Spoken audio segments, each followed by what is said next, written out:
Hello, everybody, and welcome to part 2 of the NHL recap. We're going to talk about the East teams now.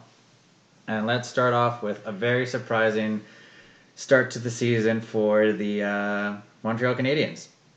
Oh, I definitely thought we were going to go with the other. No. With the other surprise. Oh, the other but... one is also Toronto, but more surprising because they made it to the Stanley Cup Finals. Montreal Canadiens. What is it, like 1-5-0? 1-5-0, yeah. Their last win was on the 23rd. 23rd. It was a convincing win, though. 5-1. Yeah, but convincing it was still surprising because it's 1-5. You know what, though? So, well, they don't have Carey Price or Shea Weber. So those are big. Or Philip Deneau.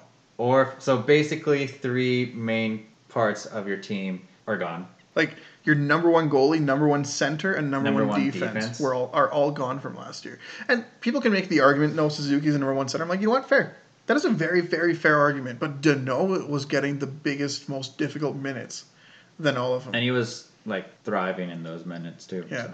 And they also lost Jesperi Kotkaniemi to the offer sheet, which I definitely want to talk a little bit about that. I want to talk about that later. I love this. Okay, actually, screw it. We'll talk about it now. Okay. No, yeah, talk it now. First off, the offer sheet was, for me, the funniest thing to come out of this entire of the offseason, and it's not even close. Okay, I love how Carolina handled this. Their Twitter page is hilarious. Did you see when they beat Montreal? Yeah. They posted a website on their Twitter. Yeah. Oh Did the Habs lose.com? Yes. And it's $20 shirts of both Aho and Kotkaniemi. Hilarious. Oh For those of you who don't know, Montreal 2 years ago submitted an offer sheet to Sebastian Aho for a $20 million signing bonus and a big contract. But that was a good contract for Aho. It was. I think he was worth it. I thought. Oh, yeah. Just south of $8 million a year, I think is what it was.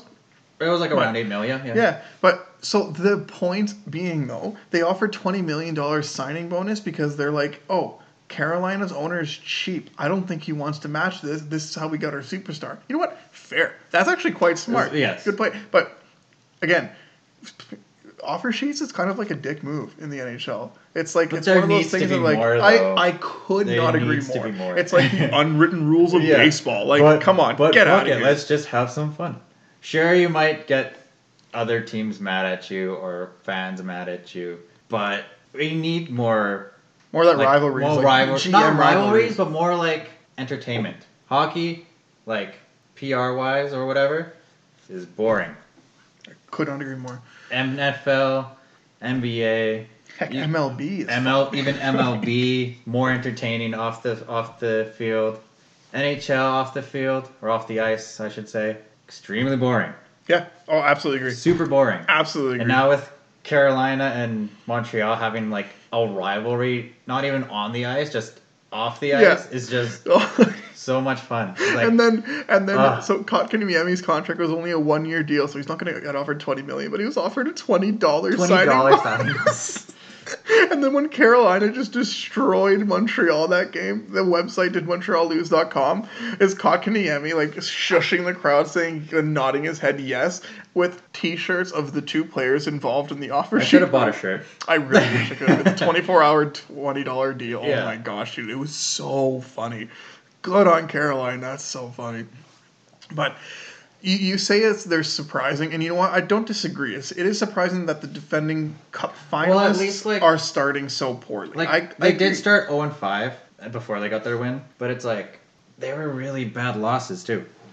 Underwhelmed 5-0 shutout to the Sharks. Okay, that was one. I'm pretty sure they lost to the Leafs, but pretty close to the Leafs, but they still lost to the Leafs. Like, yeah, it's again, they're nowhere near out of it. Honest to God, they're not a playoff team, I don't think so, but they'll finish about 5th or 6th. In the division? I think they're behind Toronto, Florida, Boston, and Tampa, but I still think that they're better than Ottawa, Buffalo, and Detroit. That would put them 5th. That would be 5th. Yeah. I don't think they'll make the playoffs, though. No, I don't think so. I think New York, Carolina, Pittsburgh, Washington, Philly, the other New York, even Columbus. Listen, that Metro division, that could also have 5 playoff teams. Yeah, it's going to be could 5 be from Metro, 5 from Central, and then it's just Pacific and But that Atlantic would put a battle, for me, it'd be a battle between Florida, Toronto, Tampa, and Boston for the top 3 spots. And those are 4 good teams. Yes. Good teams. Speaking of which, so we're going to go from Montreal, underwhelming.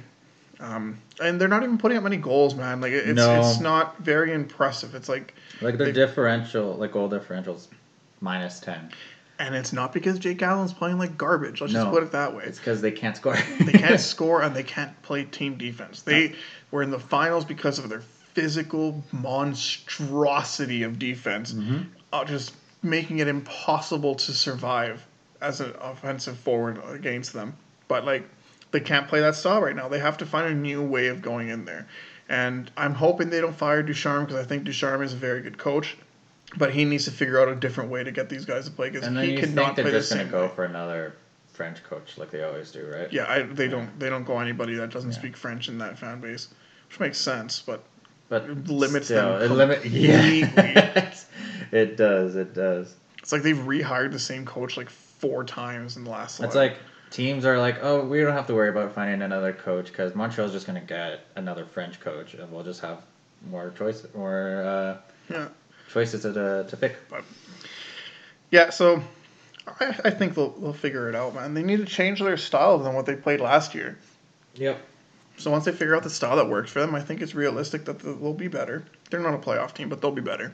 They won't be last in their division, but no, Buffalo and Detroit that are currently 2nd and 3rd. Holy crap, that's surprising. Yes and no. Buffalo the last 2 years has started off like that. And then the second November hits, it's like, okay, let's just be terrible hockey players again. Let's just tank for the first overall pick.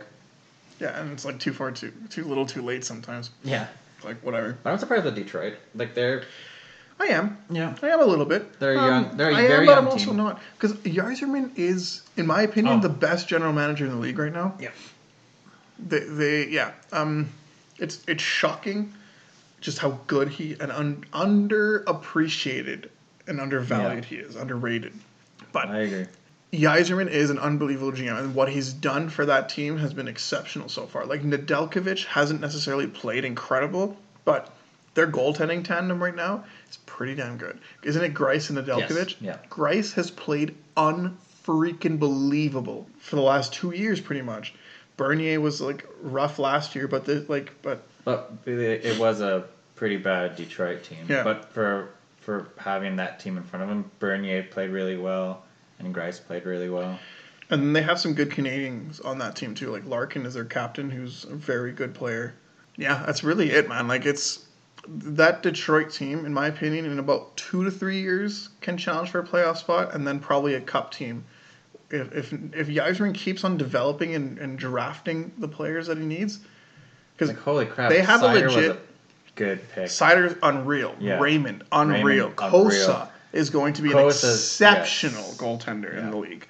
Like all of these draft picks, their last 4 first-round picks will be stars, if not superstars, in this league. I honestly think Kosa will be a number 1 goalie in the league at some point. Seider's going to be really, really good. Seider will be a number 1 defense in this league at one point. Raymond will be a top winger. They're missing a center.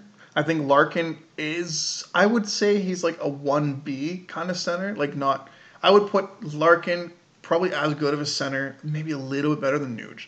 Yep. Right? I think Larkin has a little bit more upside than Nuge does. And then you got to love my favorite player of the entire Detroit Red Wings is Sam Gagner. Sam Gagner, man. I love that guy. I'm so happy and wanting him to succeed. So, but moving on to a different team in that division. Let's save the best for last, okay? So we're going to talk about Ottawa now. We'll talk about Toronto later. Or not, but you kind of have to. But. Yeah. Ottawa is right where I thought they would be. It's an unbelievably young team, and that youth really showed over the course of their last 2 games. They had San Jose in the ropes just to get scored on 3 in a row to lose. Mm-hmm. Their inexperience is really showing. But since our last episode, I believe they did. I don't know if they signed Tkachuk by our last episode or not, but they signed Tkachuk. A good deal for both sides, I think. But they need to surround him with. I really feel this team, they continue to develop. If their players develop how they should be, they're a playoff team with a goalie. They're a cup contender in the next 6 years. In the future, yes. Yeah. Yeah. Because Shabbat is going to be one of the best defensemen in the league. I think Tkachuk is one of the better wingers, and like just what he brings to this team. Stützle is a number one center in this league. Will be. Right now he isn't. Obviously he's still young, but he can and he will be a number one center in this league. So they have the pieces that they need. Just need more development. Yeah, they need more development of their young players, but yeah, I can see them being really good in the next couple of years. Yeah. But and again, like I said, they're doing pretty much exactly how I thought they would be. Like their goaltending hasn't been great. Matt Murray just got injured recently too, so it's like a 2-3-0 start. Just a -2 goal differential isn't actually not that bad. They're giving up just over 2 goals a game, which is actually really impressive in my opinion. But we'll see how it goes. I mean, Ottawa again. I think they're definitely better than Buffalo. Let's not even sugarcoat this. Like, Buffalo is an absolute atrocity. It's surprising that with the team that they have, but yeah, no. Once it reaches like midway in the season, maybe like before the Olympic break, they're probably going to be back to normal. I need to correct myself. It was against the Rangers that they gave up 3 unanswered. It's not the Sharks. But they were close games, man. Like, they lost 3-2 against the Rangers, 2-1 against the Sharks. So the Sharks isn't a great team, but the Rangers are a really good team. But the Ottawa was really close to them. So you can't really get upset with them about that at all, right? And then who else did they play so far this year? Like, I know they played Toronto at one point. They beat the Stars 3-2. The Stars are one of the better teams in the Central as well. Like, that was a big showing for them. And then I think they started off their season against Toronto with a 3-2 win. So they had some good games, man. Like, they lost to the Sharks, they lost to the Rangers, and then they lost to... Toronto. No, they beat Toronto. But they lost again to Toronto. Okay, so yeah. Those are 3 good teams. Yep. And then they beat the Stars. For the young team that they have? Yeah. Yeah, so... more experience is just better for them, honestly. Oh, yeah. And they'll be a good team. Ottawa, you have every right to be excited for this team, with the exception of your piece of garbage owner. Just gotta be patient. That's about it. Just take it from us Oilers fans. Just gotta be patient. But they've got a lot of good pieces. Yes. And that defense is looking good, too, with some really key pieces coming up as well.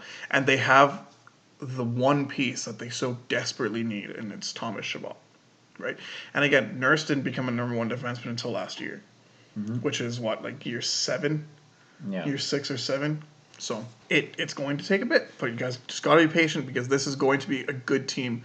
And Pierre Maguire's in there now, who's working as like an assistant to the general manager's role. Pierre Dorion, I believe, is an underrated manager as well. So Ottawa, you have every right to be excited for this team. Very much so. I think you guys have more upside than most of the Canadian teams, and that's saying something because Winnipeg's a heck of a team. Edmonton should be a good team. Vancouver should be a good team. Toronto should be a good team.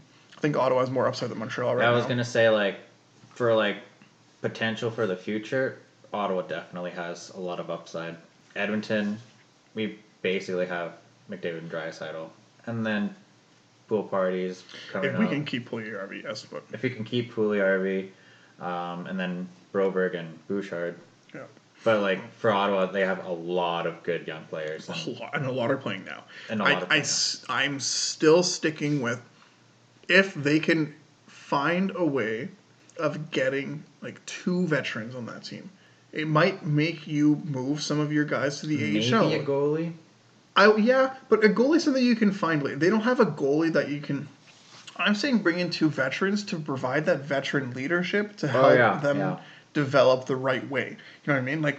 Ottawa would be incredible for like a guy like Gagne to go there, or somebody like a Getz. Like obviously these are names that are likely not going case, but like I'm saying the type of player, players, like a Joe Thornton, a Spezza, a Gagne. Any one of those guys, like a Patrick Marleau, if he was still playing pretty well, like kind of like a Matt Hendricks kind of leadership. Yeah, like a gritty kind of leadership. Like they don't necessarily need a top 6 kind of guy to come in and just be a leader because they have good pieces there. Yeah. They need somebody to teach them how to play the gritty, grinding kind of game, how to win those 2-1 games at the end of it, or like how to hold that 2-0 lead and still provide offense, but also not just solely play defense. Like I think that's what Ottawa's missing right now, and I think that they can get it. I really think their most difficult piece is going to be to get a goaltender. They have everything else. Mm-hmm. They have a legit number 1 center, a legit number 2 center, and a good third center. They have 3 exceptional wingers. They have a number 1 defense, a very good number 2 defense, solid second pairing. The third pairing, that's something you can easily find in the free agent market on trade market. They have the most important pieces to any team, right? It's like I think the last team to win without a legitimate goaltender would be the Hawks when they won with Niemi. Yeah. Right? Like Binnington played incredible. They did have like amazing, exceptional defense and exceptional forwards too. Yeah. But like anyways, they'll get it eventually. Yep. I believe that they'll be able to do it quite team. well. So I like this. It should be a good team, and it's a good team to cheer for, man. I feel that fan base, they've been just so much let down the last few years, and like I'm glad they're finally willing to pay their stars.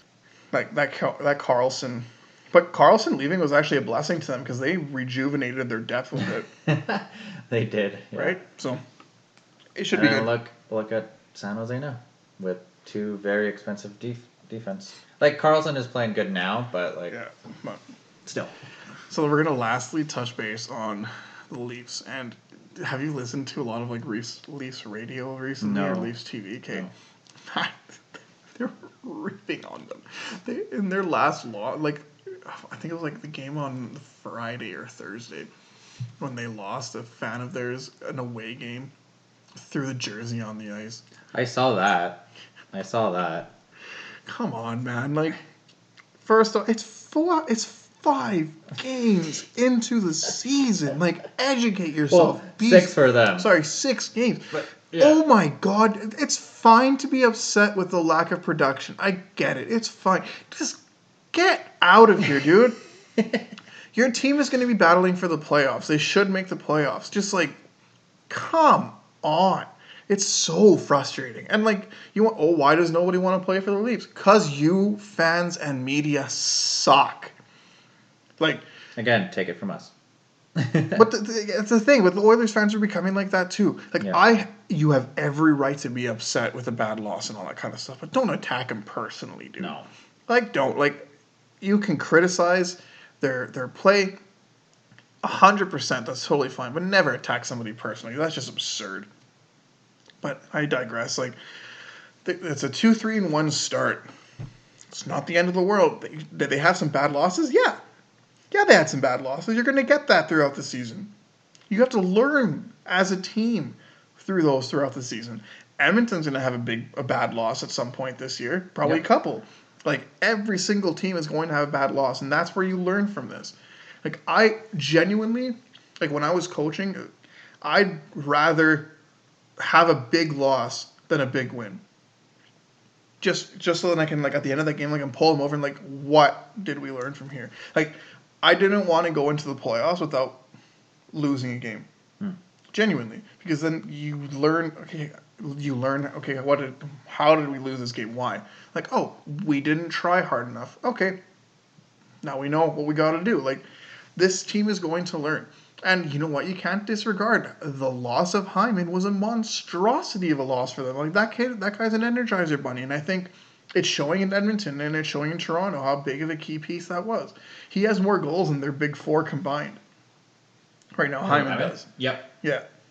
That's not going to stay. It's not going to stay like that. Toronto is going to get out of their slump, and they're going to win some games, and it's going to be some handed games like they're going to win. But they have I stand by it, man. They have the deepest team of all Canadian teams, in my opinion, still. But their first line, man.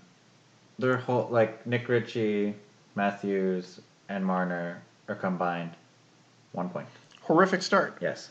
I couldn't agree more. But, yeah, no, they, like you said, just the beginning of the season, they'll get over the slump, especially the first line, because they only have 1 point.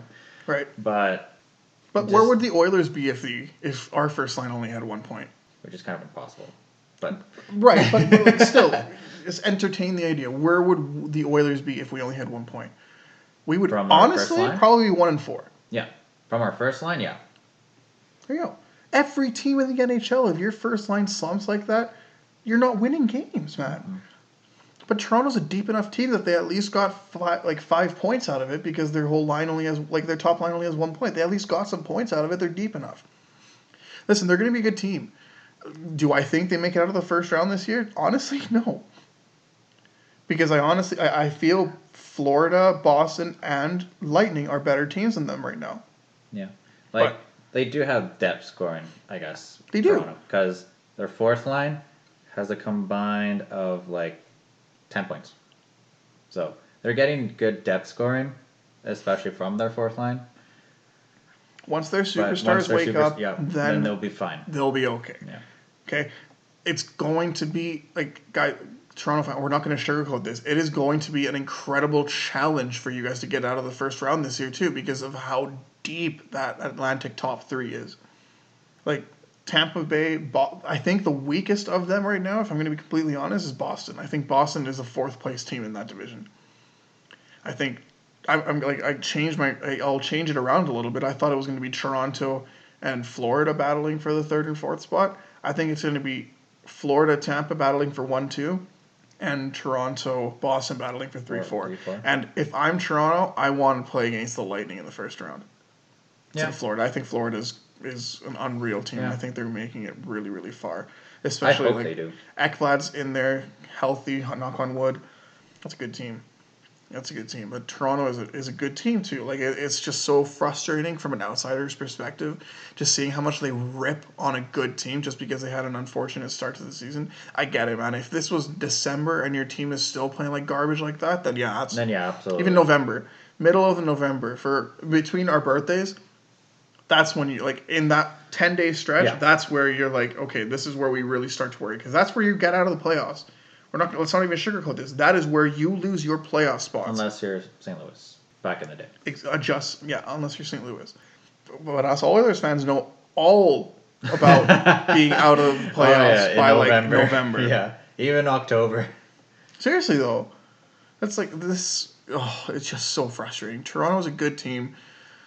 They're going to get out of this somehow. They will. They're a good enough team for that. And I hate saying it because I don't like Toronto. And it's for all these reasons that we're telling you right now. It's I don't like them because of their fan base and the media that just rips on them. I get it. You got to do your job and everything. Yeah, that's basically why I don't like Toronto. It's just outside stuff. Their team is actually really good, but just the outside stuff is just okay, I hate you guys because you're just annoying and just... Matthews is a legit number one center. 100%. I don't think any educated hockey fan will ever disagree with that. He's, in my opinion, probably has the best wrist shot in the league. He's so lethal. He's so good. Can he improve on some things? Yeah. Every single human can improve. McDavid could improve on things. I think McDavid's backhand needs a little bit of work so he can lift it up there. But we're gonna get there. But I mean that's literally the most improving on his fluffy shot too. His fluffy shot is unreal, dude. But everybody can improve. Yeah, so Matthews can improve on stuff. Do I think Tavares is worth his $10 million? No. Do I think he's a good player? Yes. Yeah. Is he a number 2 center in this league? Yeah. Is he a number 1 center in 10 teams? Yeah. So I don't understand. And then Spezza, unbelievable. That fourth line, so deep. Yep. So deep. And they have players that are in their minors that can come up to play and take over for injuries. I genuinely think this team is deep enough that you can cover injuries. Really, that defense. It's a good defense. Is Morgan Riley a number 1 shutdown defense? Honestly, no. But is their top pairing a legit top pairing? Honestly, yeah. I think so. Brody's signing was incredible. Muzzin, his championship experience. My biggest question mark for them will be, and it always will be, their goaltending. Is Jack Campbell and Peter Mrazek good enough to be a number one or two? And are either one of those two good enough to lead a team on a deep playoff run? I don't think so. I think I want Jack Campbell to do well because I think he's one of the classiest players in the entire NHL. But, like, it's so frustrating. Yep. It's so frustrating. No. Like, you have such a good team in front of you. It's just go through these pains. It sucks, and it is frustrating, and it is, you know what? It's fair to be worried about it, but just don't be so savage about it. Yeah. Don't start throwing jerseys on the ice. Like, come on. I mean, like if you're Buffalo or Arizona, you go ahead because those, like, Arizona is the whole thing. They just did everything to tank this season, and clearly they don't care about their fan base. Same with Buffalo. Buffalo, they're off to a good start again. They always are, but yeah, that's a terrible team, and the way they're handling Eichel, it's awful. Yeah, awful team. But I mean, Marner's an overpayment. What's screwing Toronto over is their overpayments of both Marner and Tavares. Marner is not worth $10+ million. I don't care any of you who tell me that he might be. I really don't feel he is. And we can even talk about it if you want. Like, do you think Marner's worth more than 10? No. I think Marner's a good $9 billion player. 9, like 875, 925 like Draisaitl number. Yeah, I think so. Draisaitl money. I think it's fair. Marner's that kind of player. Yeah. He's not a $10+ million player though. He doesn't carry his own line. For me, for you to be a $10+ million player, you need to not only be able to carry your own line, you kind of need to be able to carry a team for a stretch. That's why Barkov's new contract definitely well deserved, because he definitely could carry his team and could carry his line for sure. $10 million contracts, I think maybe 5 players in this league deserve it.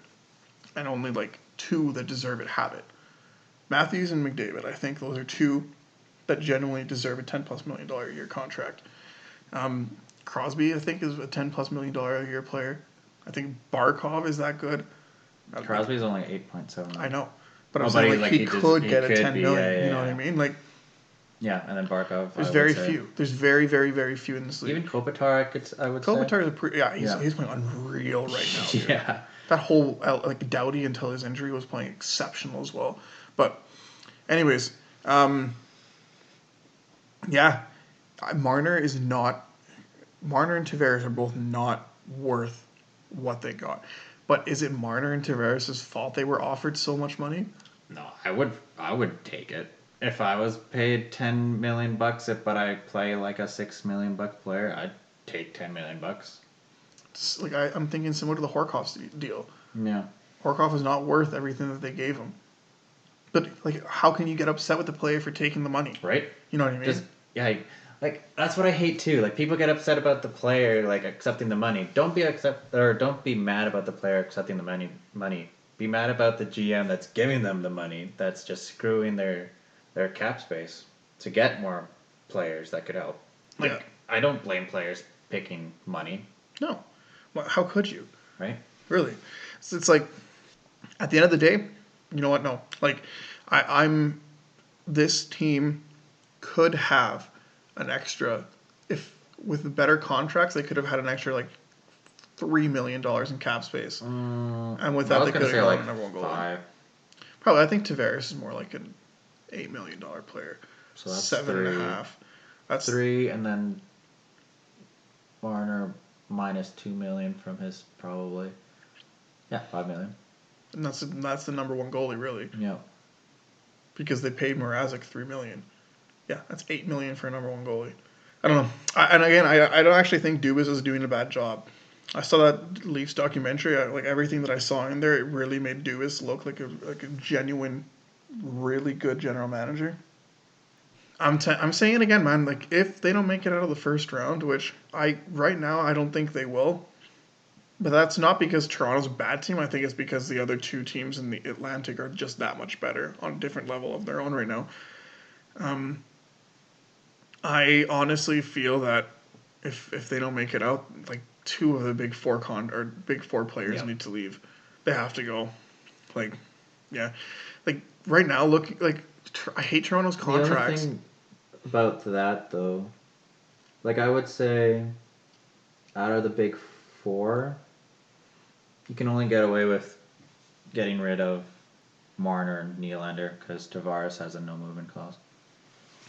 And even then, I don't actually think many teams are going to want the whole cap hit of Marner. Or Nylander's like 6'9", isn't he? Nylander is 6'9". Yeah. But Marner and Tavares, Marner basically an 11 mil because it's 10.9, but 11 mil. They're kind of screwed. Unless they retain a lot, they're kind of screwed. I honestly think they're going to have to retain. They will. I don't see Tavares leaving. He's the captain. No-movement clause. And exactly that. I don't see him waiving it for anything. Yeah. Really, he's at home. His kids are there. Like, his kids were born there now, I think. Like, I really don't see him moving there. So he's a captain of his childhood team. It's got to be Marner and Nylander that are leaving. And the only thing that I would unfortunately get rid of, but if they need to, like, make room or, like, at least lose some cap, would have to be Marner while retaining, like, maybe 25. They will 100% have to retain money. If they want to get full value, they're going to have to retain money. And I honestly think Marner's value is a top line winger, a top prospect, and a first round pick. I think Marner is a top 15 player in this league when he wants to be.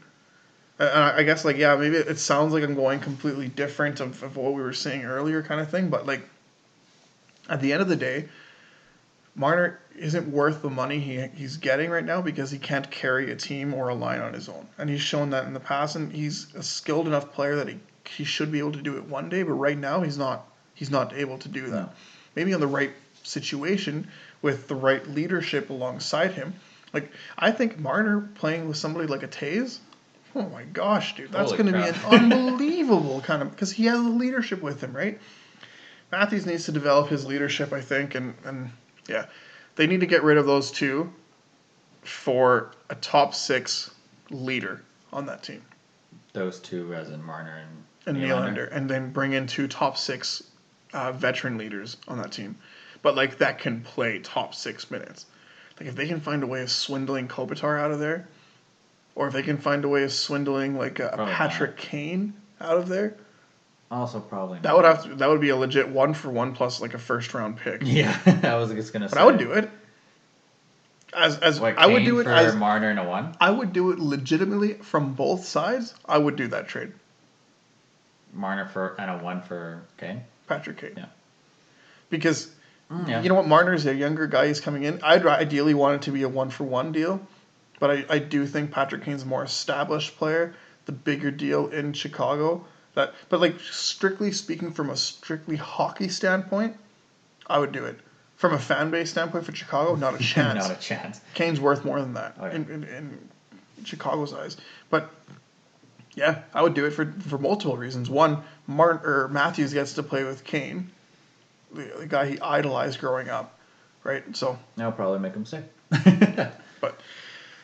So I think that's everything for this episode, hey? Yeah. We wrapped up the East there pretty nicely. I mean, I guess we did mention our shockers multiple times. So we'll see how it goes. It's still a young season, man. Like, Toronto's still going to be a top 4 team in the Atlantic. It's going to be, let's not sugarcoat this. That is a deep, deep, deep team, or deep division. The top 4 are very strong. So I see them beating Boston for a playoff spot, though. Like I mentioned earlier, I think top 3 is Florida, Tampa, Toronto, and then that's all who make that out of the Atlantic. What parity in this league, hey? What freaking parity!